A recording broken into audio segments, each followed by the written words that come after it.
जी तो धन्यवाद। छात्रों, आज हमारे बीच में हैं डॉक्टर सुनील जाधव, जो कि यशवंत महाविद्यालय नांदेड़ में विगत 18 वर्षों से हिंदी अध्यापन का पुण्य कर्म कर रहे हैं।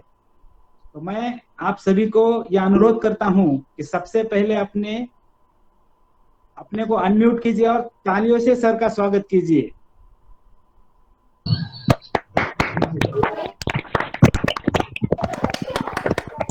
धन्यवाद धन्यवाद सभी का। बस बस बस बस।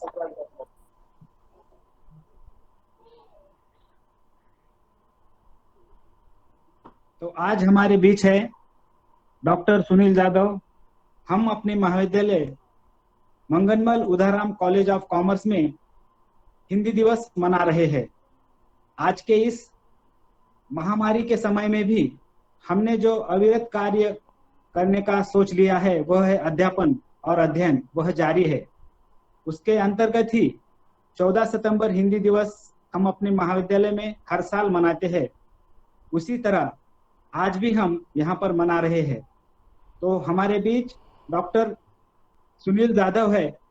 तो मैं उनसे अनुरोध करता हूँ कि वे हमारे शब्द सुमन जो यहाँ पर स्वीकार करें, क्योंकि यहाँ पर तो अभी सब आभासी चल रहा है। जी जी तो मैं सर धन्यवाद। से अनुरोध करता हूँ कि हमारे शब्द सुमन स्वीकार करें। बिल्कुल स्वीकार कर लिया है शब्द सुमन। हाँ, तो मैं छात्रों में अभी जो उसके बाद मैं क्या कर रहा हूँ, जो सर का परिचय है, उन्होंने अपने साहित्य में जो योगदान दिया है वह बहुत बड़ा है। उनका परिचय, उनकी जो व्यक्तित्व है, उनका किसी परिचय की मोहताज नहीं है, लेकिन परंपरा का निर्वाह करते हुए हम यहाँ पर संक्षेप रूप में सर का परिचय देंगे। तो आप सुन लीजिए। सर का संपूर्ण नाम है डॉक्टर सुनील गुलाब सिंह जाधव। आपका जन्म है 1/9/1978। आप अभी वर्तमान समय में संपादक रूप में कार्य कर रहे हैं शोध ऋतु अंतरराष्ट्रीय शोध पत्रिका का।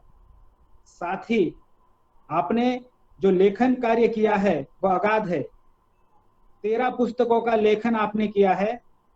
उनमें है नागार्जुन के काव्य में व्यंग्य, मैं बंजारा हूं, मैं भी इंसान हूं, हिंदी साहित्य विविध आयाम, भ्रूण, सच का एक टुकड़ा, रोशनी की ओर बढ़ते कदम, सच बोलने की सजा, एक कहानी ऐसी भी, त्रिधारा, मेरे भीतर में, हिंदी साहित्य दलित विमर्श और गोधड़ी। इस प्रकार 13 किताबों का लेखन आपने किया है। आपकी उल्लेखनीय गतिविधियां और उपलब्धियां हैं। आपने अंतर्राष्ट्रीय हिंदी सम्मेलन, कवि सम्मेलनों में सहभाग लिया है, जिनमें उज्बेकिस्तान, यूएई, कंबोडिया, वियतनाम और थाईलैंड में आप जा चुके हैं। साथ ही आपको अनेक पुरस्कार और सम्मान प्राप्त है, जिनमें मैं यहाँ पर अंतर्राष्ट्रीय सम्मान का यहाँ पर उल्लेख करूंगा। अंतर्राष्ट्रीय सृजन श्री पुरस्कार उज्बेकिस्तान 2012 में आपको प्राप्त हुआ। अंतर्राष्ट्रीय सृजन श्री पुरस्कार दुबई 2012 में आपको प्राप्त हुआ। साथ ही भारत रत्न दिल्ली 2013, अंतर्राष्ट्रीय प्रमोद वर्मा सम्मान कंबोडिया 2013, विश्व हिंदी सचिवालय मॉरिशस द्वारा 2013 का मय वर्ण और वर्णातीत कविता को आपके अंतर्राष्ट्रीय प्रथम पुरस्कार प्राप्त हुआ। राष्ट्रभाषा गौरव इलाहाबाद, हिंदी मित्र उदयपुर, लघु कथा सम्मान बीकानेर 2019, युगधारा 2019, विश्व हिंदी सचिवालय मॉरिशस द्वारा 2013 का कैंची और बंदूक एकांकी को अंतर्राष्ट्रीय तृतीय पुरस्कार प्राप्त हुआ। इस प्रकार अनेक पुरस्कार आपने अपने जीवन में यहाँ पर प्राप्त किए हैं। इसके लिए बहुत बहुत बधाई सर। जी धन्यवाद। साथ ही उनकी उल्लेखनीय सूचनाएं और विशेषज्ञता के रूप में देखे प्रवीण जो है, उनमें प्रवीणता हासिल है वह है कहानी क्षेत्र, कविता क्षेत्र, एकांकी, नाटक एवं व्यंग्य। साथ ही आपने अनेक आलेख एवं निबंध लिखे हैं, शोध निबंध, जो विविध अंतर्राष्ट्रीय पत्रिकाओं में यहाँ पर जो है छप चुके हैं। और जो तकनीकी आज का युग है, जिसे हम टेक्नोलॉजी कहते हैं, उसमें भी सर को महारत हासिल है। उसकी अगर हम उल्लेख करें उसका, तो यहाँ पर सर कई वेबसाइट है, उस पर जाकर आप उनके साहित्य को पढ़ सकते हैं। साथ ही उनका ब्लॉग भी लिखा हुआ है, उस पर भी वे लिखते हैं। उनका स्वयं का यूट्यूब चैनल भी है और फेसबुक पेज भी है। इसके द्वारा भी आप सर के इस साहित्य को पढ़ सकते हैं। तो मैं जैसे ही हमारा यह गेस्ट लेक्चर खत्म होगा, उसके बाद सर का परिचय अपने ग्रुप पर डाल दूंगा, ताकि आपको सर की वेबसाइट, ब्लॉग और यूट्यूब चैनल ठीक से मिल जाएंगे। तो यहाँ पर मैं फिर एक बार हमारे महाविद्यालय की ओर से सर आपका बहुत बहुत स्वागत करता हूँ। अभी तक तो प्रधानाचार्य मैडम ने ज्वाइन नहीं किया है, फिर भी मैं उन्हें यहाँ पर गृहित करता हूँ और आपसे अनुरोध करता हूँ कि आप छात्रों को संबोधित करें। जी बिल्कुल। क्या मैं स्क्रीन शेयर कर सकता हूँ? बिल्कुल कीजिए सर।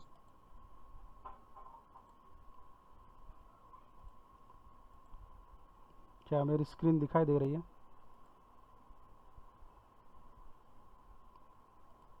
हाँ सर, दिखाई दे रही है।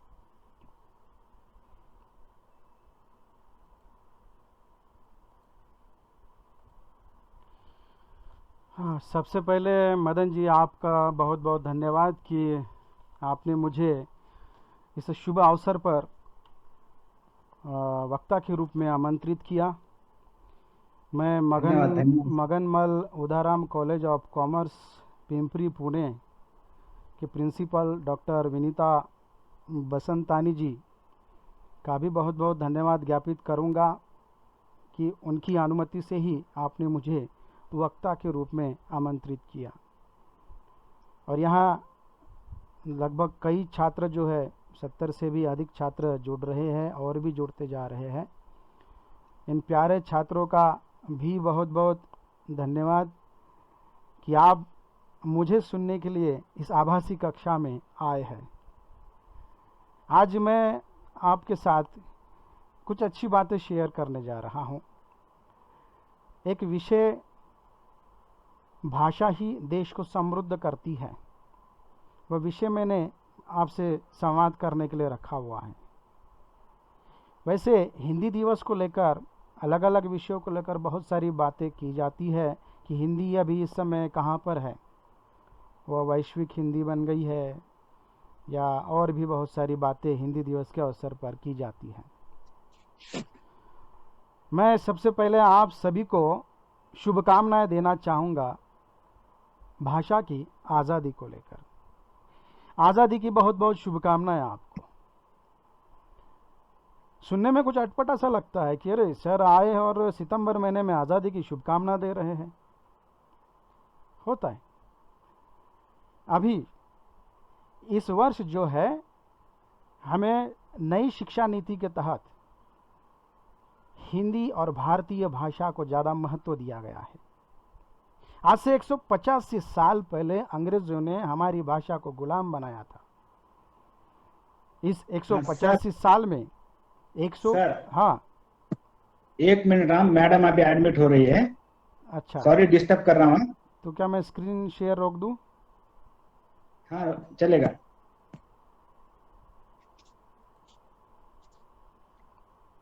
हाँ नमस्ते मैडम।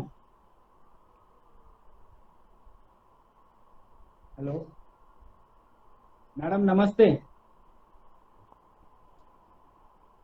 स्क्रीन पर नहीं दिख रहे हैं। यदि वो हो तो उन पर स्पॉटलाइट लगाए तो वो स्क्रीन पर आएंगे। उन पर। नमस्ते काले सर। हाँ नमस्ते मैडम। शुरू किया था हमने, मैं लेकिन का रुक गया था। जी एक्चुअली मैं वो एफिलिएशन का प्रोसेस चल रहा था, तो मैं थोड़ा उसमें बिजी थी। और हाँ उसके सर। बाद मैं कार में बैठ गई और मुझे रास्ते में याद आया कि अरे प्रोग्राम शुरू है। चलो हाँ मैं अभी घर पर नीचे ही हूँ पार्किंग में, पहले आपसे बात करती हूँ 2 मिनट, उसके बाद ऊपर जाती हूँ। Okay yes, give me madam. 1 minute. बस।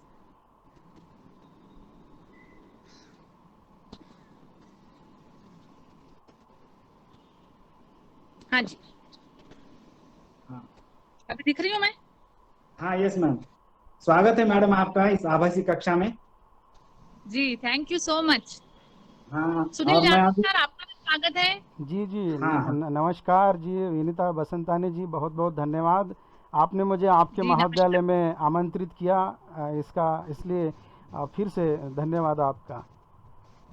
जी सर, आपका हमारा निमंत्रण स्वीकार करने के लिए धन्यवाद। ये तो सब आजकल तो सब ऑनलाइन ही चल रहा है, लेकिन जी जैसे ही चांस मिलेगा आपको कॉलेज में भी जरूर बुलाएंगे। जी, बिल्कुल बिल्कुल, आप जब भी बुलाएं मैं अवश्य आऊँगा। जी जी जी। हाँ हाँ। तो ये प्रोग्राम हिंदी दिवस के उपलक्ष्य में रखा है सर। Yes madam. अच्छा, तो आप लोगों को सबको हिंदी दिवस की हार्दिक शुभकामनाएं। और जैसा कि हमने डिसाइड किया था और आपने बताया भी होगा हमारे माननीय जो आज के चीफ गेस्ट हैं उनको, कि हम किस तरह की स्पर्धाएं हमेशा काव्य वाचन कथा कथन वगैरह लेते रहते हैं। हाँ, और इसी श्रृंखला में आपने लास्ट वीक शायद कुछ काव्य वाचन लिया भी है, और मुझे उम्मीद है बच्चों ने काफी एंजॉय किया होगा। काव्य वाचन लिया है मैडम, करीब करीब 30 से ज्यादा बच्चों ने यहाँ पर सहभाग लिया है। और निबंध जी, वाचन में भी बहुत लोगों ने सहभाग लिया है। और बहुत अच्छी बात है। मैं जी कार्यक्रम के अंत में यहाँ पर मैं जो प्रतियोगिताएं ली थी हमने, उसका यहाँ पर जी जो है परिणाम घोषित करने वाला हूँ। जी, वेरी बहुत अच्छी बात है। तो बच्चों में राष्ट्रभाषा के प्रति प्रेम और सम्मान बढ़ना चाहिए, इसके लिए हम भी पूरी कोशिश करेंगे। और बच्चों की भी उसमें चाहत दिखाई दे रही है, आजकल तो हिंदी के लिए प्रेम बढ़ता जा रहा है सबका।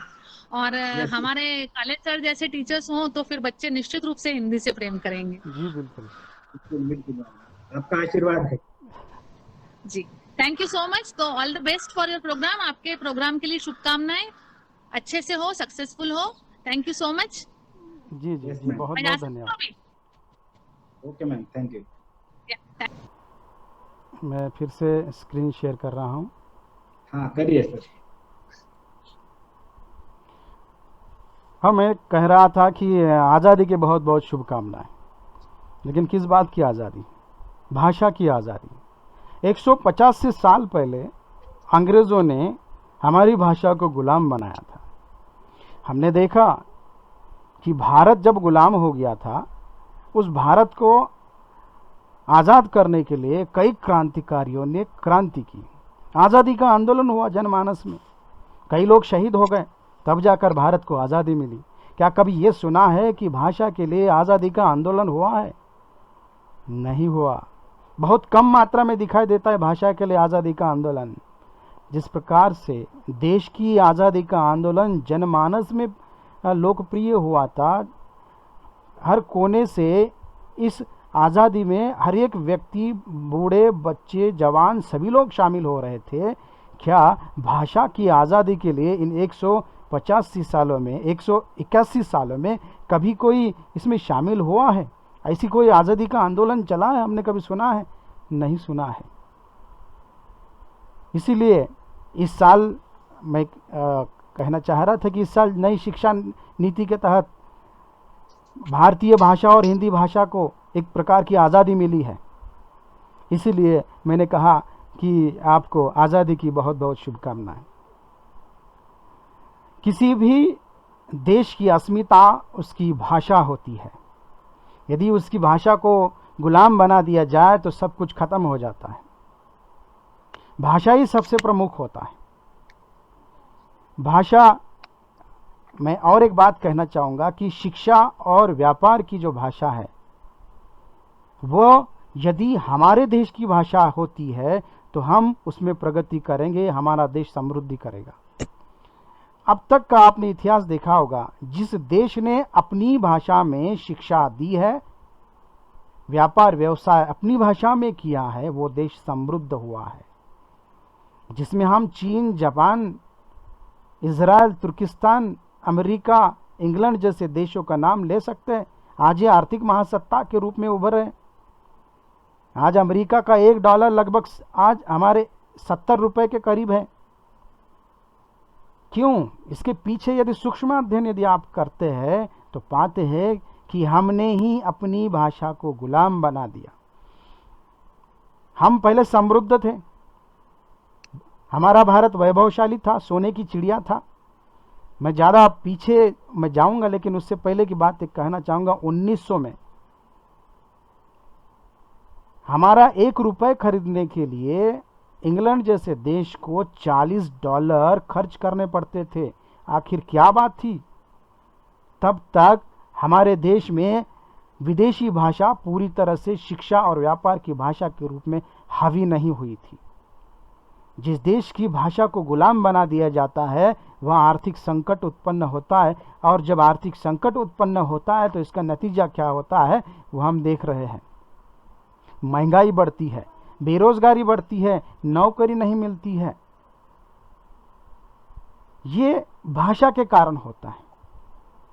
यदि हमारी भाषा में शिक्षा और व्यापार व्यवसाय यदि किया जाए, भारत की कोई भी भाषा हो, यदि पूरी तरह से हमारी भारतीय भाषा को लागू कर दिया जाए तो हम समृद्ध हो जाएंगे। हम देखते हैं, थोड़ा सा पीछे हम जाते हैं प्राचीन भारत में, कि आखिर क्या बात है कि जब भारत बहुत वैभवशाली था, शिक्षा के क्षेत्र में, राजनीति के क्षेत्र में, व्यापार व्यवसाय के क्षेत्र में, अर्थनीति, युद्ध नीति, साहित्य नीति, ज्योतिष शास्त्र, विश्वविद्यालय, सभी क्षेत्र में भारत सुजलाम सुफलाम शस्य श्यामला था। इस पर कई गाने गीत भी बने हैं फिल्मों में। मेरे देश की धरती सोना उगले उगले हीरे मोती, मेरे देश की धरती। आपने वंदे मातरम में भी सुना है, सुजलाम सुफलाम सस्य श्यामला मातरम। जयशंकर प्रसाद की वो लोक प्रिय पंक्ति भी सुनी है, अरुण यह मधुमेह देश हमारा, जहाँ पहुँच अनजान क्षितिज को मिलता एक सहारा। वहीं उदय प्रताप सिंह की पंक्ति देखने को मिलती है, रामकृष्ण की तपोभूमि थी उसमें यह खुशहाली, स्वयं सजाती थी घर घर में खुशियों की दिवाली। शस्य श्यामला धरती इसको देती थी सौगाते, सोने जैसे दिन थे इसके चांदी जैसी रातें। आखिर क्या बात है कि वैभवशाली जो भारत था, उस वैभवशाली भारत का अधपतन क्यों हो गया? हम देखते हैं शिक्षा, साहित्य, संस्कृति, धर्म, अर्थ, राजनीति, व्यापार व्यवसाय के क्षेत्र में भारत बहुत समृद्ध था। यहाँ शिक्षा के क्षेत्र में यदि हम देखते हैं कि शिक्षा के क्षेत्र में भारत में लगभग 10 से अधिक विश्वविद्यालय प्राचीन भारत में थे। हमने अपनी भाषा में, भारतीय भाषा में हमने शिक्षा दी थी। हमारे यहाँ गुरुकुल पद्धतियाँ थी, प्रत्येक गांव में गुरुकुल हुआ करते थे। हम अपनी भारतीय भाषा में शिक्षा देते थे, कोई विदेशी भाषा में हम शिक्षा नहीं देते थे। यहाँ की व्यापार व्यवसाय की भाषा हमारी अपनी भाषा थी। यहाँ हम देखते हैं कि 10 से ज़्यादा समृद्ध विश्वविद्यालय, जहाँ पर हम नालंदा विश्वविद्यालय, सोमापुरा विश्वविद्यालय, रत्नागिरी, जगदला विश्वविद्यालय, पुष्पगिरी विश्वविद्यालय, तक्षशिला, उदंतगिरी, विक्रमपुर, वल्लभी, विक्रमशिला जैसे विश्वविद्यालय का नाम हम बड़े आदर के साथ लेते हैं। शायद आपने इन विश्वविद्यालयों का नाम बहुत कम सुना होगा, या नालंदा या तक्षशिला केवल 2 ही विश्वविद्यालय के नाम आपने सुने होंगे, लेकिन 10 से अधिक विश्वविद्यालय हमारे पास थे। हमारा भारत शिक्षा के क्षेत्र में, ज्ञान के क्षेत्र में कितना समृद्ध भारत हुआ करता था। इन विश्वविद्यालय को देखकर आप अनुमान लगा सकते हैं। आप यह भी अनुमान लगा सकते हैं कि नालंदा जैसा एक विश्वविद्यालय का एक उदाहरण हम लेते हैं कि यहाँ पर एक समय में पढ़ाने के लिए 2000 अध्यापक हुआ करते थे। 2000 अध्यापक एक समय में इस विश्वविद्यालय में पढ़ाया करते थे, और कई देशों के छात्र भारत में पढ़ने के लिए आया करते थे। आखिर क्या बात थी? उन्हें भारत में यदि पढ़ने के लिए आना है तो यहाँ की भारतीय भाषा को सीखना पड़ता था। आज यदि हम देखते हैं तो इसका उल्टा है, उल्टी गंगा बह रही है। हमने अपनी भाषा को, हमारे समृद्धि को, सबको हमने जो है भुला दिया है। आखिर क्या बात है कि हमारे जो समृद्ध भारत था, उस समृद्ध भारत की दयनीय दशा क्यों हो गई? आखिर क्या था कारण? इसके पीछे हम यदि गहन शोध करते हैं तो उसके पीछे 3 कारण हमें दिखाई देते हैं। एक अंग्रेज सरकार, दूसरा भारत सरकार, और तीसरा भारत की जनता। अब देखते हैं कि हमारे यहाँ जब अंग्रेज यहाँ आए थे उस समय तक हमारे भारत में शिक्षा, व्यापार, सभी की जो भाषा थी वो भारतीय भाषा थी। चाहे वो हिंदी हो, संस्कृत हो, मराठी, पंजाबी, मलयालम, तमिल भाषा, कोई भी भारतीय भाषा हो, उस भारतीय भाषा में हम अपने ज्ञान को शिक्षा का माध्यम हमने बनाया था, व्यापार व्यवसाय का माध्यम हमने बनाया था। लेकिन जब अंग्रेज यहां पर आए, अंग्रेजों ने देखा कि इस देश को शरीर रूप में तो गुलाम बनाया जा सकता है, लेकिन मानसिक रूप में गुलाम बनाना बहुत जरूरी है। जब तक इसे मानसिक रूप में गुलाम नहीं बना सकते, और मानसिक रूप में यदि गुलाम बनाना है तो यहाँ की शिक्षा व्यवस्था और यहाँ की भाषा की कमर तोड़नी होगी, यहाँ के व्यापार व्यवसाय की भाषा तोड़नी होगी। और अंग्रेजों ने यही किया। जहां हमारे यहाँ पर समृद्ध परंपरा हुआ करती थी, हर गांव में गुरुकुल पद्धति हुआ करती थी, हर गांव में शिक्षा के केंद्र हुआ करते थे, जो गांव शहर में पढ़ने के लिए इन दौरान इस 19वीं 20वीं सदी में लोग दौड़ते हुए दिखाई देते हैं, तत्कालीन समय में शहरों की ओर दौड़ने की अधिक आवश्यकता नहीं थी। गांव में ही शिक्षा के केंद्र हुआ करते थे, वो भी आत्मनिर्भर बनाने वाले शिक्षा के केंद्र। अंग्रेज आए, अंग्रेजों ने देखा कि ये भारत समृद्ध है, इसका कारण क्या है, तो यहाँ की शिक्षा पद्धति, यहाँ का व्यापार व्यवसाय की भाषा, भारतीय भाषा। मैकॉले नामक एक विद्वान, उन्होंने देखा कि यदि इस देश को गुलाम बनाना है तो इसकी भाषा को गुलाम बनाना पड़ेगा, और उन्होंने ऐसा ही किया। भारतीय शिक्षा पद्धति, शिक्षा नीति को ठुकरा कर उन्होंने अंग्रेजी शिक्षा पद्धति आरंभ कर दी, जिसे मैकॉले की शिक्षा पद्धति कहा जाता है। और वही शिक्षा पद्धति आज तक चली आ रही है। इस शिक्षा पद्धति में हर कोई पढ़ता है, और पढ़ते समय यदि कोई प्रश्न पूछता है कि पढ़ लिख कर तो क्या बनना चाहता है, तो वो बड़े गर्व के साथ कहेगा कि मैं नौकरी करना चाहता हूं। नौकरी मतलब क्या? नौकर बनना चाहता है, एम्प्लॉय बनना चाहता है, वो गर्व के साथ नौकर बनना चाहता है। हमारे समृद्ध भारत में कोई नौकर नहीं बनना चाहता था, वहां पर सभी मालिक हुआ करते थे। ये शिक्षा पद्धति का अंतर। भाषा को खींच लिया गया, भाषा को गुलाम बनाया गया। मैकॉले ने अंग्रेजी शिक्षा पद्धति लागू की और अंग्रेजी का जो है बोलबाला कर दिया। उन्हें यहाँ पर यो कोई सुधार करने के लिए नहीं आए थे।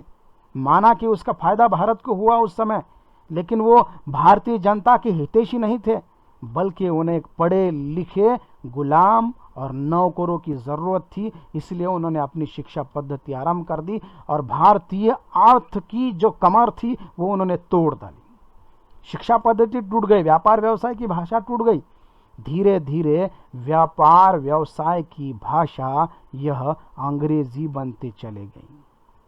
आप आगे चलकर देखते हैं कि अलग अलग क्षेत्र में जो है शिक्षा के क्षेत्र में हो, व्यापार व्यवसाय, तकनीकी, सभी क्षेत्र में अंग्रेजी हावी होती हुई नजर आती है और अंग्रेजी प्रेम लगातार बढ़ते जा रहा है। देश के अधपतन के 3 कारणों में से ये एक कारण है अंग्रेज सरकार, दूसरा है भारत सरकार। हम भारत सरकार को आखिर क्या बात है भारत सरकार कि किस लिए मैं ऐसा कह रहा हूं कि भारत सरकार के कारण समृद्ध भारत जो का अधपतन हुआ। भारत सरकार के हक अधिकार में था, जब अंग्रेज यहां से चले गए, आजादी दे दी हमें, उस समय वो चाहते तो संविधान में हिंदी को राष्ट्रभाषा लिखित रूप में बना सकते थे। लेकिन आज भी संविधान में, आपकी जानकारी के लिए बता दूं कि संविधान में आज भी राष्ट्रभाषा लिखित रूप में नहीं है। हिंदी राष्ट्रभाषा लिखित रूप में नहीं है, वो मात्र राजभाषा है। किसी भी देश का गौरव राष्ट्रभाषा होती है। हमें अपने ही देश की राष्ट्रभाषा नहीं है। हमारे ही संविधान में भारत सरकार ने अपने देश की भाषा हिंदी को राष्ट्रभाषा नहीं बनाया। कितनी बड़ी कमजोरी है, कितनी बड़ी शर्म की बात है कि आज तक इस भारत सरकार, इस व्यवस्था ने इसके लिए कोई कदम उठाने का काम नहीं किया। गंभीरता से कदम उठाते तो विदेशी भाषा जो अंग्रेजी भाषा है उसे आज एक राष्ट्रभाषा के रूप में हम देखते हैं और हिंदी दोयम भाषा के रूप में देख रहे हैं। आज अंग्रेजी भाषा जो है वह बड़े गर्व की भाषा बन गई है और हिंदी जो है वो गंवारों की भाषा बन गई है। मैंने इस पर एक कविता लिखी थी कि लोग जो है हिंदी जब पढ़ते हैं, जो बोलते हैं, तो लोग अरे ये तो असभ्य है, और कोई अंग्रेजी बोलता है तो उसे बड़ा सम्मान का दर्जा दिया जाता है। इस पर एक कविता है, हिंदी सभ्य जनों की भाषा, नहीं असभ्य जनों की यारो। वह नहीं लाज शर्म की भाषा, जिस पर गर्व हो ऐसी यारो। है मिलती भारत की संतानों को संस्कृति पवित्र नदियों की धारा। है पग बढ़ाते जहां हंसते खेलते, ममता में संस्कारों का सहारा। पढ़ा लिखा कर पैरों पर खड़ा करे, स्वाभिमान से जो सर ऊंचा न्यारा। सारे देश को एक सूत्र में पिरोए, नित्य नित्य रोजगार से भरा पूरा। साहित्य फिल्म तकनीकी की भाषा, अपनी भाषा से आत्मविश्वास भरा। जन जन से वह विश्व तक पहुंचा है, प्रगति का स्वाभिमान हमारा है, प्रगति का स्वाभिमान हमारा। भारत सरकार ने हमारी भाषा, राष्ट्रभाषा को स्वीकार नहीं किया। उन्होंने शिक्षा की भाषा को हिंदी, पूरी तरह से हिंदी के रूप में स्वीकार नहीं किया था अब तक। माना कि आज नई शिक्षा नीति के तहत वो स्वीकार किया गया, लेकिन वह भी पूरी तरह से कहाँ हुआ, अभी लागू नहीं हुआ है, लागू होना बाकी है। अभी प्रत्येक राज्य को यह छूट है कि वो नई शिक्षा नीति लागू करे या ना लागू करे, या कितनी प्रतिशत उसे लागू करना चाहिए। हमने अब तक का जो शिक्षा व्यवस्था देखी है, उसमें शिक्षा की भाषा पूरी तरह से हिंदी या भारतीय भाषा नहीं है, वहां पर भी विदेशी भाषा हावी है।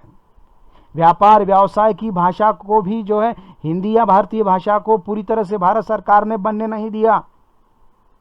आप चीन जापान का उदाहरण लीजिए, वहां के व्यापार व्यवसाय, वहां की शिक्षा की भाषा कौन सी है, तो उनकी अपनी भाषा है।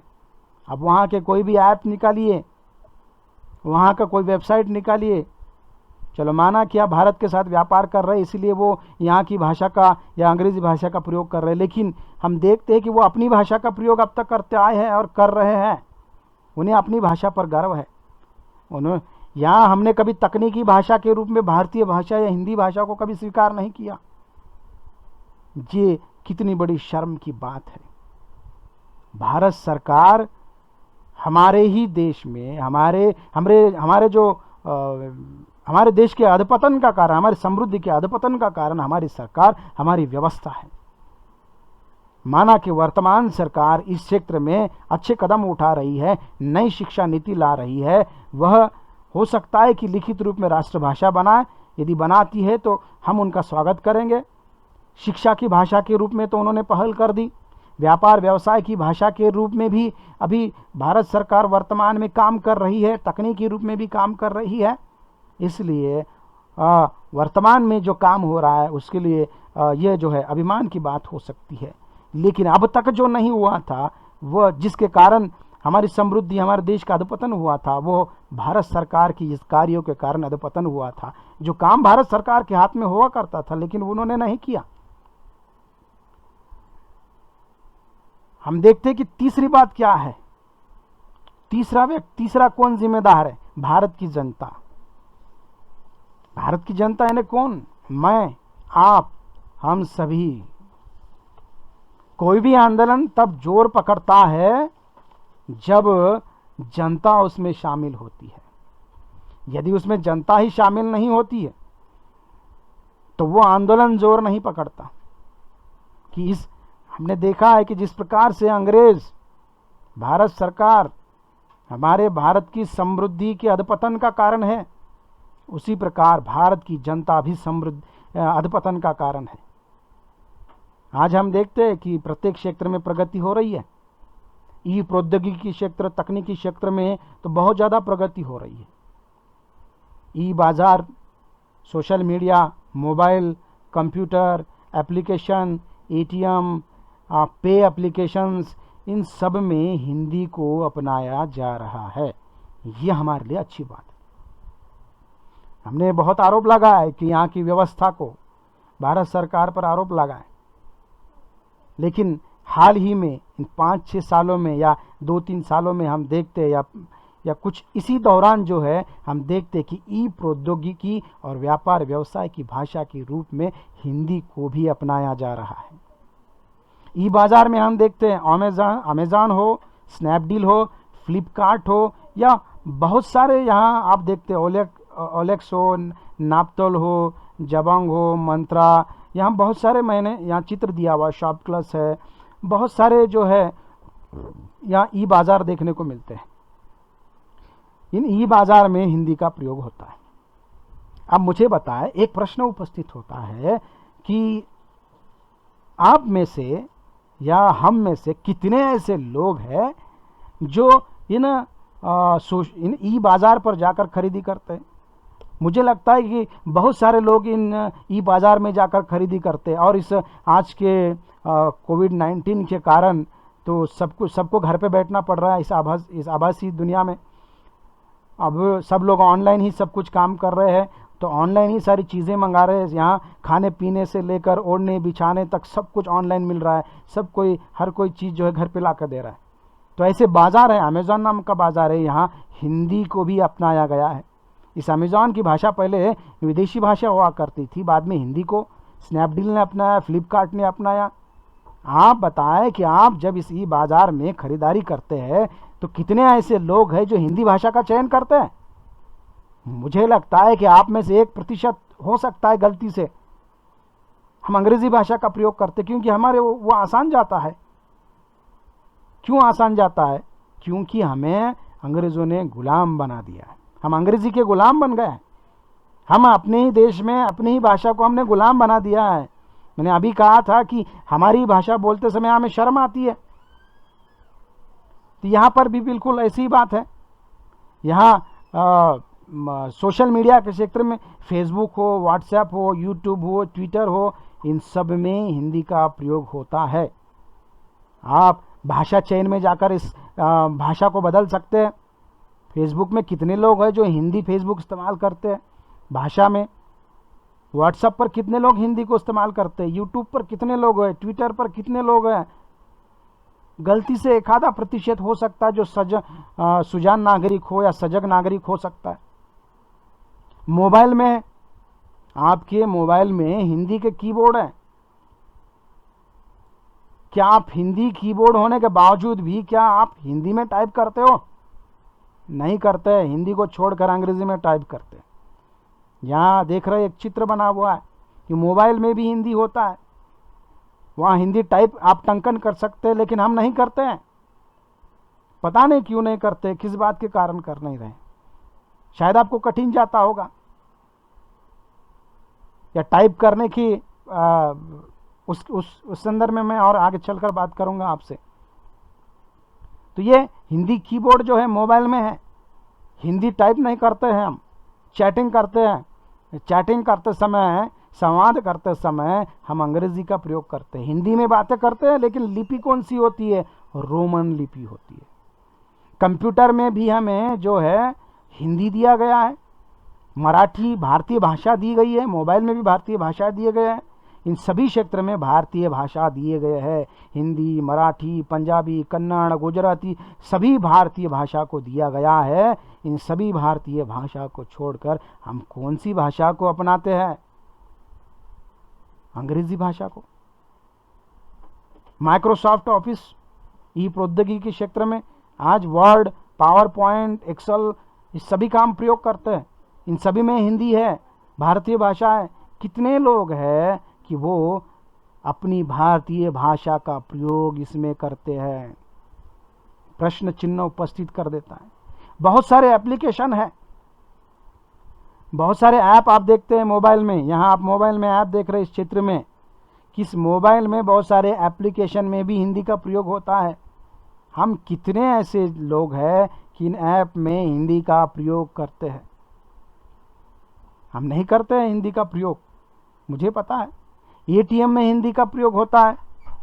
एटीएम में भारत की लगभग सभी भाषाओं को उसमें दिया गया है। जब आप पैसे निकालने के लिए जाते हैं तो हिंदी, हमारी भारतीय भाषा, इन सबको छोड़कर हम अंग्रेजी को स्वीकार कर लेते।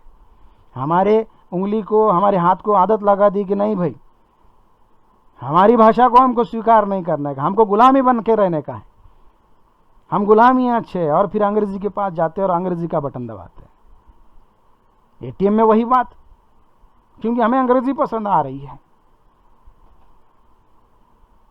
पे एप्लीकेशन में भी देखिएगा, पेटीएम हो, भीम हो, फोन पे, गूगल पे, अमेज़न पे, जितने भी पे के ऑप्शन है आजकल इस आभासी दुनिया में, हर कोई कहता है कि कैशलेस, बिना रुपयों के जो है वो मोबाइल से आदान प्रदान, यहाँ पर जो है पैसों का आदान प्रदान होना चाहिए। हम आजकल सब कुछ ऑनलाइन पे कर रहे हैं। कहीं जाते हैं तो वहाँ बारकोड होता है, उसे स्कैन करते, फिर पैसे भेज देते, फिर मोबाइल नंबर पर भेजते, खाते पर घर बैठे भेजते। बिजली का बिल हो और कोई बिल हो और कुछ खरीदारी करना है, सब कुछ हम मोबाइल के ज़रिए कर रहे हैं। तो जितने भी ये पे वाले ऑप्शन है, पैसे आदान प्रदान करने वाले, फ़ोन पे, गूगल पे, यूनो पे, महाराष्ट्र गवर्नमेंट का जो भी पे, हर बैंक का अपना एप्लीकेशन है, इन सब में हिंदी का प्रयोग होता है। यहाँ भी प्रश्न उपस्थित होता है कि क्या आप हिंदी का प्रयोग करते हैं? नहीं करते हैं। हमारे भारत की समृद्धि का जो अधपतन हो गया है, उसमें सबसे बड़े जिम्मेदार हम लोग हैं। जब तक भारत की जनता में यह आंदोलन पूरी तरह से खड़ा नहीं होगा, तब तक देश फिर से समृद्ध नहीं होगा। यदि प्राचीन भारत, जिसे सोने की चिड़िया कहा जाता था, यहाँ रुपए के जो चलन व्यवस्था थी हमारे पास, वो कोई नोट या कागज नहीं हुआ करता था, सोने हुआ करते थे, सोने के टुकड़े हुआ करते थे, सोना ये चलन हुआ करता था, सोना देकर वस्तुएं खरीदे जाती थी, यानी हमारी चलन व्यवस्था सोना हुआ करती थी। इतना समृद्ध भारत हमारा था। क्या कारण था? हमने अपनी भाषा को अपनाया था, हमने अपनी भाषा को शिक्षा का माध्यम बनाया था, हमने अपनी भाषा को व्यापार व्यवसाय का माध्यम बनाया था, हमने अपनी यहाँ के साहित्य की भाषा, विज्ञान की भाषा, गणित की भाषा, यहाँ की भूगोल की भाषा, यहाँ के सभी क्षेत्र की, ज्योतिष की भाषा, सभी क्षेत्र की भाषा, अंतरिक्ष की भाषा, सभी क्षेत्र की भाषा को हमने भारतीय भाषा का बनाया था। किसी विदेशी भाषा को हमने हावी नहीं होने दिया था। कोई विदेशी हमारे यहाँ व्यापार करने के लिए आता तो उसे हमारे भारतीय भाषा को सीखना पड़ता था। हमारे यहाँ पर इतने सारे विदेशी आक्रमणकारियों ने आक्रमण किए, क्यों किए? क्या बात थी? आखिर क्या था कारण? भाई, आक्रमण कोई भी व्यक्ति तभी आक्रमण करता है या कोई जब सामने वाले के पास कुछ हो। ऐसे ही कोई मुंह उठा के थोड़ी आ जाएगा कि कोई चोर आपके घर में चोरी करने के लिए तभी आएगा जब आपके घर में चोरी करने के लिए पैसे होंगे। भारत समृद्धशाली था, सारे विश्व को पता था, और यही कारण थी कि सभी की ललचाई भरी नजरें भारत पर थी। यही कारण था कि कई यहाँ पर आक्रमणकारी भारत में आए और यहाँ का खजाना लूटते रहे। अंग्रेजों ने तो बहुत सारा खजाना लूट लिया। हमारे यहाँ का खजाना जो है, जहाज भर भर कर वो इंग्लैंड ले जाया करते थे। भारतेंदु की एक पंक्ति में इसका उल्लेख है, भीतर भीतर सबरस चूसो, हंसी हंसी के तन मन धन चूसो, जाहिर बातन में आती तेज, क्यों सखी सज्जन नहीं अंग्रेज। आखिर क्या बात है? आज इंग्लैंड और इससे जिसका जन्म हुआ वह अमेरिका, ये लोग इतने धनवान क्यों हैं? वो हमारे पैसों पर पलने वाले हैं। ये जो हमें आग दिखाते हैं, आपको बताना चाहूँगा कि वो आज जो ऐश कर रहे, विलासिता का जीवन जी रहे, वो हमारे पैसों पर, हमारे सोने, हमारे हीरे मोती जवाहरात पर विलासिता और समृद्धि का जीवन जी रहे हैं। और कहते हैं कि भारत के संदर्भ में बहुत सारी बातें करते हैं। एक बार टाटा इंग्लैंड गए थे किसी होटल में, वहाँ पर बाहर लिखा हुआ था, कुत्ते और भारतीयों को होटल में आना मना है। तो भारत को कुत्ते की नज़र से देखने वाला इंग्लैंड, इसके पास ये पैसे कहाँ से आए? भारत के पैसे हैं, हमारे ही पैसों पर, हमारे ही टुकड़ों पर पलने वाला, इनका सारा भविष्य पल रहा है। हमारे ही खजाने पर जो ऐशो विलासिता का यापन करने वाले लोग, ऐसे देश हमें नीचा दिखाता है, और हम ऐसे देश की भाषा को हम समृद्ध भाषा कहते हैं। अरे जो अपने देश में गंवारों की भाषा है, जहाँ पर फ्रेंच भाषा को राष्ट्रभाषा का दर्जा के रूप में है, वहाँ पर ज़्यादा लोग वहाँ के फ्रेंच या स्पेनिश भाषा का प्रयोग करते हैं। वास्तव में अंग्रेजी वहाँ की गंवारों की भाषा थी, और उस गंवारों की भाषा भारत में आती है, और यहाँ वो गंवारों की भाषा हम बात करते हैं। गंवारों की भाषा में जो हमारे धन संपत्ति पर ऐश कर रहा है, और उसे देखकर यहाँ की जनता जो है वो उसे बहुत अच्छा समझती है। वाह वाह वाह, बहुत अच्छा, बहुत बढ़िया, अंग्रेजी में बात करता है, वाह बहुत अच्छा। अरे वो गंवार है। हमारे देश में हमारी भाषा में जो बात हुआ करती थी वो समृद्धि की, सोने की बात हुआ करती थी। हमारे यहाँ जो समृद्ध विश्वविद्यालय हुआ करते थे, विदेशों से जो लोग आया करते थे, वो यूं ही नहीं आया करते थे। हम समृद्धि के प्रतीक हैं। हमें अपनी भाषा पर गर्व होना चाहिए, और जो अधपतन हुआ है, जिस कारण हुआ है, इस अधपतन को दूर करने का काम आप और मैं, हम भारत की जनता कर सकते हैं। फिर से सभी क्षेत्र में हिंदी या भारतीय भाषा को अपनाकर। हमारा अंग्रेजी प्रेम जाता ही नहीं, छूटता ही नहीं है। मैंने कहा था अंग्रेजी प्रेम को लेकर, ये कंप्यूटर वगैरह जो में इस्तेमाल करते हैं, उस पर एक छोटी सी कविता मैंने बनाई थी। हम एटीएम में जाते हैं, भाषा का बटन दबाते हैं, देख हिंदी नाक सिकुड़ते हैं, हम अंग्रेजी से प्यार क्यों करते हैं। हम अपना मोबाइल चलाते हैं, उसमें चैटिंग होती है, हिंदी को छोड़कर हम अंग्रेजी से प्यार क्यों करते हैं। हम अंग्रेजी से प्यार क्यों करते हैं। हम कंप्यूटर खोलते हैं, उसमें टाइपिंग करते हैं, यहाँ भी हिंदी से रूठते हैं, हम अंग्रेजी से प्यार क्यों करते हैं। हम अंग्रेजी से प्यार क्यों करते हैं। आवश्यकता है हमें हमारे भाषा के महत्व को पहचानने की। हम यदि अपने भाषा के महत्व को पहचानेंगे, तभी जाकर हम जो है हमारा जो समृद्ध भारत पहले था, फिर से हम अपने भारत को समृद्धि की ओर ले जा सकते हैं। हमें अपनी भाषा का गुणगान करना चाहिए। हमारी भाषा जो जिसका हम सम्मान नहीं करते हैं, उस भाषा का सम्मान हमें करना चाहिए। इसे लेकर एक 2-3 छंद है मेरे पास, मैंने लिखे हुए थे, पुरानी कविताएं। भाषा का सम्मान करे, हिंदी का गान करे, आओ मिलकर हम सभी हिंदी का गुणगान करें।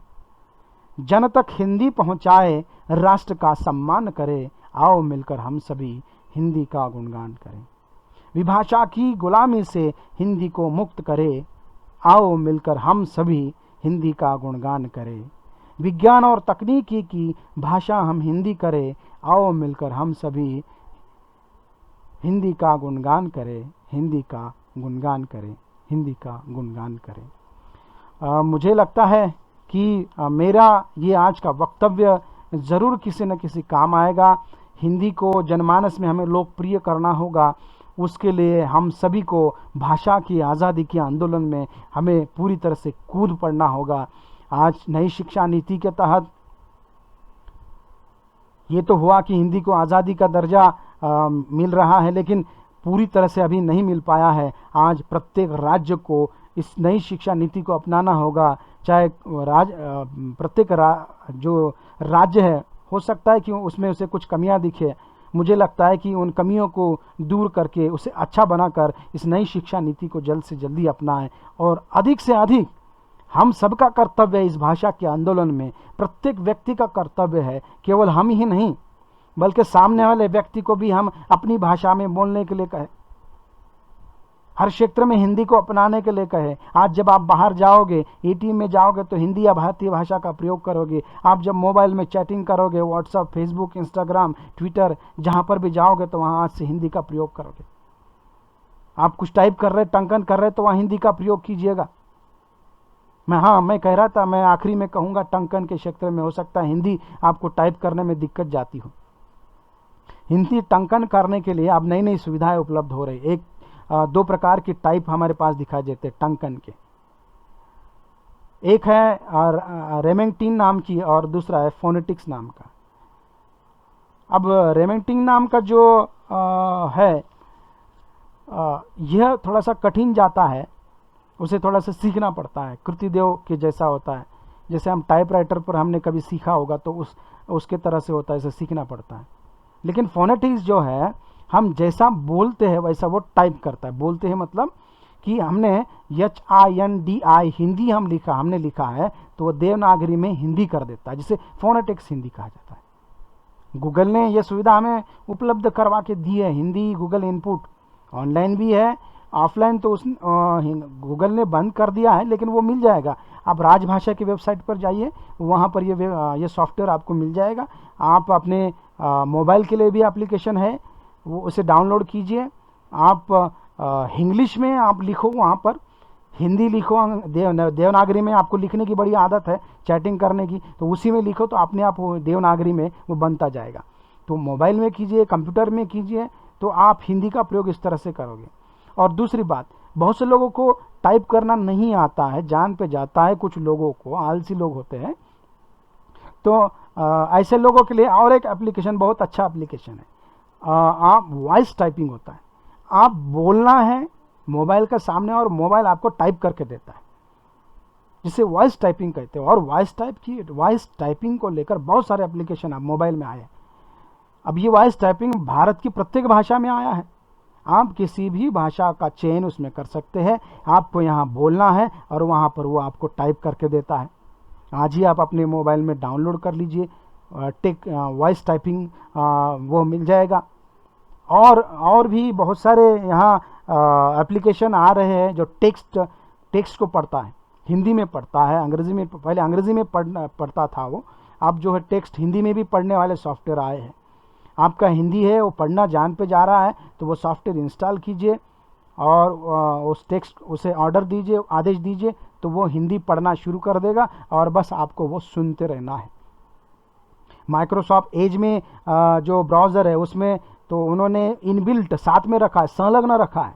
आप कोई परिच्छेद पढ़ना चाहते हैं, ऑनलाइन किताब पढ़ना चाहते हैं, बस किताब खोलना है और ऊपर आपको वो दृश्य दिखा देगा और उसे क्लिक करना है।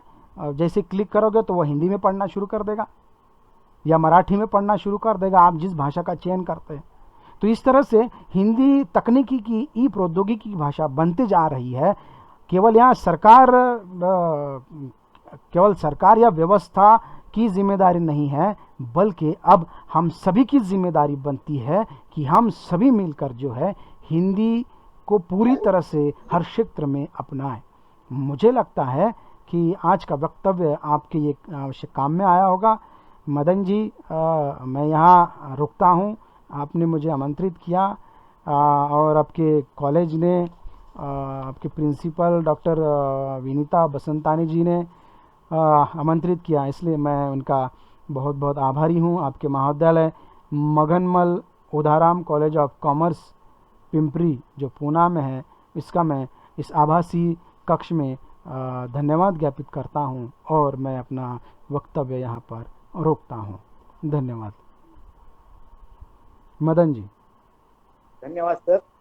आवाज आ रही है मेरी? हाँ बिल्कुल आवाज़ आ रही है। बहुत बढ़िया सर। हिंदी तो जन जन की भाषा है, हर मन की भाषा है। जी जी जी। और मुझे लगता है आपने जो मंतव्य रखा है वह हर हिंदी प्रेमी के लिए बहुत महत्वपूर्ण है और निश्चित ही उसके माध्यम से हम प्रेरणा लेंगे। हमें किसी भाषा का तिरस्कार तो करना है नहीं है, लेकिन जो हमारी मन की भाषा है, जन की भाषा है, उसे जो है हमें उसका सम्मान दिलाना है। और मुझे लगता है कि यह जो आपका मंतव्य है निश्चित ही हम हिंदी प्रेमियों के बीच एक ऊर्जा जागृत करेगा। तो इसके लिए, आपके इस महत्वपूर्ण वक्तव्य के लिए और मंतव्य के लिए बहुत बहुत धन्यवाद सर। बहुत बहुत धन्यवाद। जी जी जी। मैं छात्रों से निवेदन करता हूं कि सर का तालियों से स्वागत करें प्लीज।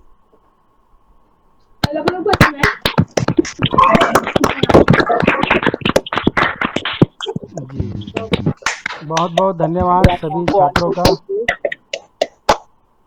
सभी छात्रों का धन्यवाद। सबने सुना है, जरूर आप मैंने जो कहा है उसका अनुकरण करें। अभी कोई बाहर नहीं जाएगा, कुछ मुझे घोषणाएं करनी है। सर आप भी रहिए। हाँ बिल्कुल बिल्कुल। तो हिंदी सप्ताह हमने महाविद्यालय में जो आयोजित किया था, आभासी ही था, लेकिन उसके दौरान हमने निबंध प्रतियोगिता एवं काव्य वाचन प्रतियोगिता का आयोजन किया था। तो सर, निबंध में करीब करीब 40 छात्रों ने अपना सहयोग दिया है और हिंदी के लिए भी करीब करीब 13 छात्रों ने अपना सहयोग दिया है। तो यहाँ पर मैं आपके समक्ष आपकी अनुमति लेकर इस प्रतियोगिता का जो परिणाम है वह यहाँ पर घोषित करना चाहता हूँ। हाँ बिल्कुल बिल्कुल। और उसके पहले मुझे अगर रिद्धि मस्के सुन रही है, रिद्धि मस्के? जी सर। तो मैं रिद्धि मस्के से अनुरोध करता हूँ कि एक प्रतिनिधि के रूप में वह अपनी कविता यहाँ पर हमारे समक्ष जो है प्रस्तुत करे। अपना वीडियो ऑन करे रिद्धि मस्के। हाँ जी सर। नमस्ते सर, आप सभी को मेरा प्रणाम। नमस्कार, मेरा नाम रिद्धि गणेश मस्के है। मैं FY BCom की विद्यार्थिनी हूँ। 14 सितंबर दिवस को आप सभी को हार्दिक शुभकामनाएं। आज मैं आपके सामने कविता बोलने वाली हूँ। इस कविता का नाम है तू खुद की खोज में निकल। तू खुद की खोज में निकल, तू किस लिए हताश है। तू चल, तेरे वजूद की समय को भी तलाश है, समय को भी तलाश है। जो तुझसे लिपटी बेड़िया समझना इनको वस्त्र तू। जो तुझसे लिपटी बेड़िया समझना इनको वस्त्र तू। ये बेड़िया पिघल के बना ले इनको शस्त्र तू, बना ले इनको शस्त्र तू। तू खुद की खोज में निकल, तू किस लिए हताश है। तू चल, तेरे वजूद की समय को भी तलाश। चरित्र जब पवित्र है तो क्यों है ये दशा तेरी। चरित्र जब पवित्र है तो क्यों है ये दशा तेरी। ये पापियों को हक नहीं कि ले परीक्षा तेरी, कि ले परीक्षा तेरी। खुद की खोज तू चल, तेरे वजूद की समय को भी तलाश है, समय को भी तलाश है।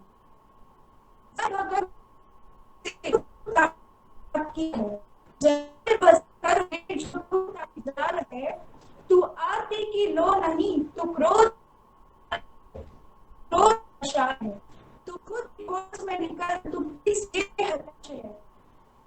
तू समय को भी समय है।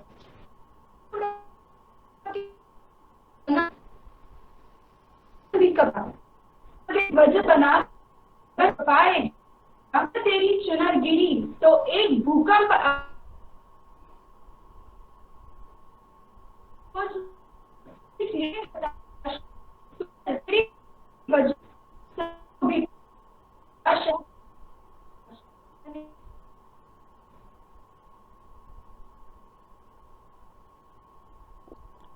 बहुत अच्छे, बहुत अच्छे, बहुत बढ़िया। बहुत बढ़िया।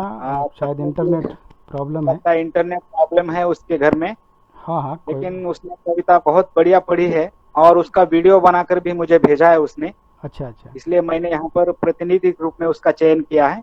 वाह, बहुत तो बहुत कुछ ना बढ़िया। कुछ जो है परंपरा हमारे हिंदी दिवस की चलती रहे, यह केवल एक उद्देश्य है उसके माध्यम से। वाह वाह, तो बहुत सर, बहुत यहाँ पर मैं अभी जो परिणाम घोषित कर रहा हूँ वह है सबसे पहले निबंध प्रतियोगिता का। वाह।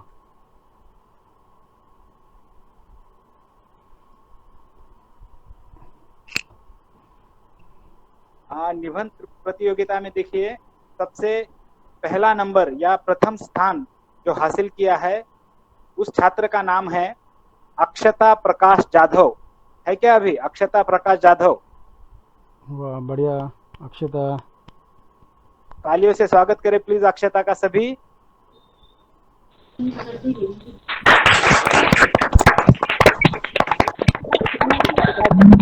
जानिए क्या अक्षता प्रकाश? ठीक है। तो दूसरा स्थान है पूनम देवकुड़े। पूनम देवकुड़े है क्या? पूनम, पूनम देवकुड़े है क्या? तो उसका भी यहाँ पर हम स्वागत करते हैं। निबंध प्रतियोगिता में तीसरा स्थान यहाँ पर लिया है तमन्ना इरफान शेख। सर आवाज आ रही है ना मेरी? हाँ बिल्कुल बिल्कुल, दोनों हाँ, तमन्ना तीनों का, इरफान शेख ने तीसरा स्थान तीनों के यहाँ पर लिए हासिल किया बधाई। है। हाँ, तो यहाँ मैं बताना चाहता हूँ कि यह जो मैंने 3 क्रमांक निकाले हैं, यह केवल प्रथम वाणिज्य वर्ष के हैं। अच्छा अच्छा छात्रों की संख्या अधिक होने के कारण हमने यहाँ पर प्रथम वर्ष और द्वितीय वर्ष को अलग किया है। अच्छा अच्छा। तो द्वितीय वर्ष में प्रथम स्थान जो हासिल किया है, उस छात्र का नाम है प्रीति बालाजी गायकवाड़।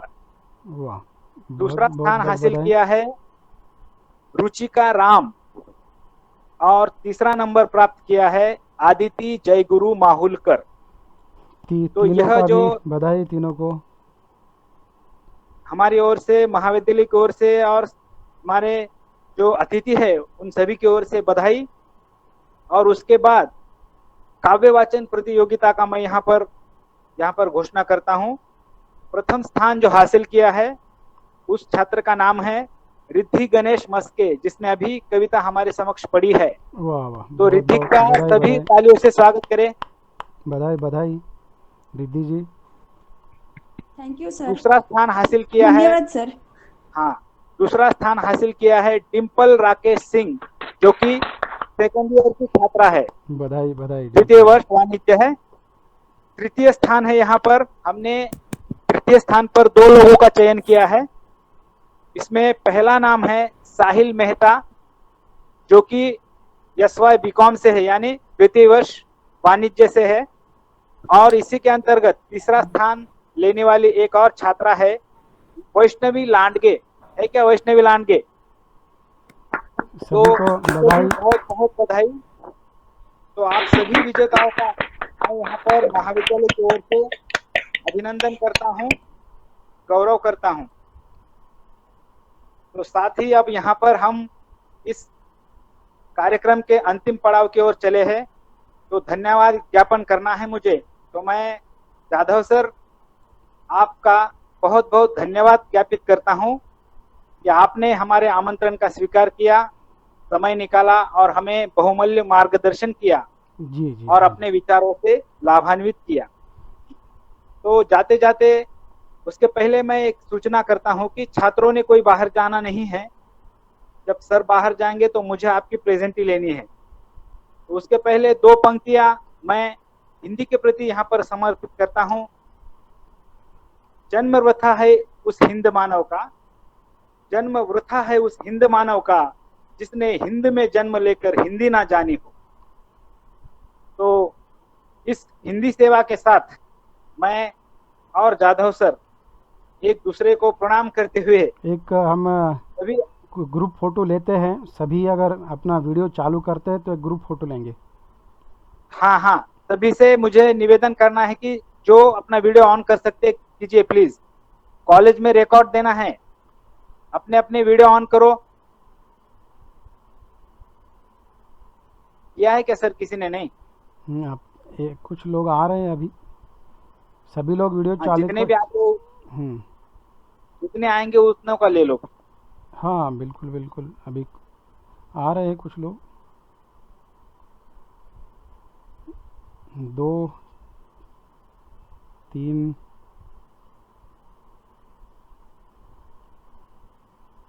4 5 6 7 8 9।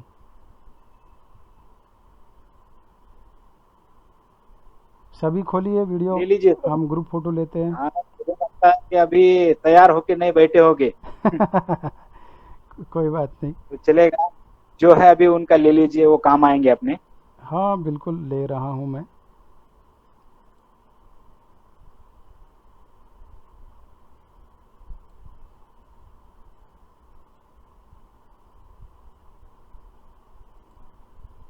ठीक है, कुछ बच्चों के हैं। Okay okay sir. हाँ? फिर एक बार धन्यवाद सर आपका।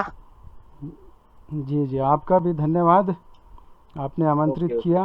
और सभी बच्चों का धन्यवाद कि आपने मुझे इस आभासी कक्ष में घर बैठे सुना, और मैंने जो कहा है तो उसमें से आप ज़रूर उसका अनुकरण करेंगे, ऐसी मैं अपेक्षा करता हूँ।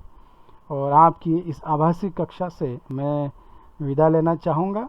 आपकी जो संयोजक है मदन काले जी, जो हमारे पुराने मित्र हैं, हम एक ही शहर में किन्नौर में थे और बाद में हम अलग अलग हुए। बड़े होने के बाद अक्सर सभी अलग हो जाते हैं, तो उसी तरह से अलग हो गए।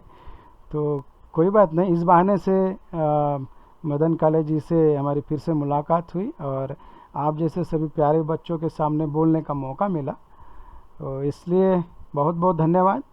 इस आभासी कक्ष के बाद जब कभी ऑफलाइन मिलने का मौका मिलेगा, आपके महाविद्यालय में आने का मौका मिलेगा, तो मैं अवश्य आऊँगा।